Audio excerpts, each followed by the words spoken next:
नमस्कार दोस्तों, सहजागरण में आपका स्वागत है। आज हम आपके लिए एक और कहानी लेकर प्रस्तुत हैं, जो हमें यह बताती है कि हमने अपने अनुभवों से क्या सीखा और उसकी व्याख्या कैसे की। दोस्तों, कहानी में आगे बढ़ने से पहले मेरी प्रार्थना है कि हमारे चैनल को लाइक और सब्सक्राइब करें, ज़रूर करें। इससे हमें और भी नई कहानियाँ लेके आने में प्रेरणा मिलती है। अब हम अपनी कहानी पे आते हैं। एक बार एक वैज्ञानिक ने एक टिड्डे को पकड़ा और उसे अपनी आवाज पर छलांग लगाना सिखाया। वैज्ञानिक टिड्डे से कहता, कूदो।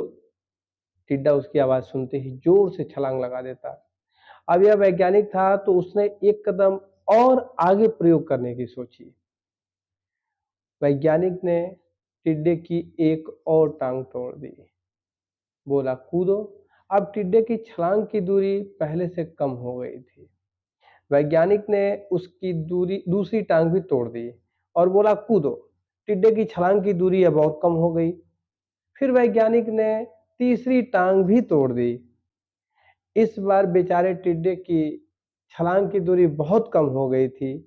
एक एक करके उसकी सारी टांगें तोड़ दी गई और अंत में आखिरी टांग टूटने के बाद टिड्डा अपनी जगह से हिल भी नहीं पाया। जानते हैं वैज्ञानिक ने अपनी रिपोर्ट में क्या लिखा? जब टिड्डे की एक टांग तोड़ी गई तो वह थोड़ा बहरा हो गया।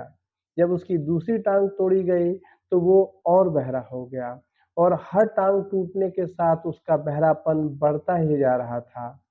जब उसकी सारी टांगें तोड़ दी गई तो वह पूरी तरह से बहरा हो गया और अंत में वैज्ञानिक द्वारा दी गई कमांड यानी कूदो कहने पर उसने कोई प्रतिक्रिया नहीं दी। तो अब आपको ये कहानी सुन के ऐसा लग रहा होगा कि ये क्या मूर्ख वैज्ञानिक था। इतनी सीधी-सी बात तो एक बच्चे की भी समझ में आ जाती है कि जब टिड्डे की टाँग तोड़ दी गई, तो वह नहीं कूद सकता, यानी कि उसके कूदने का संबंध उसके टाँग से था, ना कि उसके कानों से। दोस्तों, इसी तरह से हमारे जीवन में कई ऐसी घटनाएँ होती हैं जो एक साथ 2 घटनाएँ होती हैं और दोनों घटनाओं के घटित होने के अलग-अलग कारण होते हैं। फिर भी हम उसमें एक तरह से इस निष्कर्ष पर पहुँचते हैं कि यह दोनों घटनाएँ एक साथ हुई, अर्थात इन दोनों घटनाओं के बीच कुछ न कुछ संबंध है। और हम इस आधार पर कई बार एक आवश्यक घटना और आवश्यक कारण का विश्लेषण नहीं करके किसी अन्य कारणों के पीछे चले जाते हैं और हमारा आयोजन प्रयोजन उद्देश्यहीन हो जाता है। तो इसलिए अपने अनुभवों को जब भी आप उपयोग करें, जल्दीबाजी ना करें, सोच समझ कर करें और सही निर्णय लें।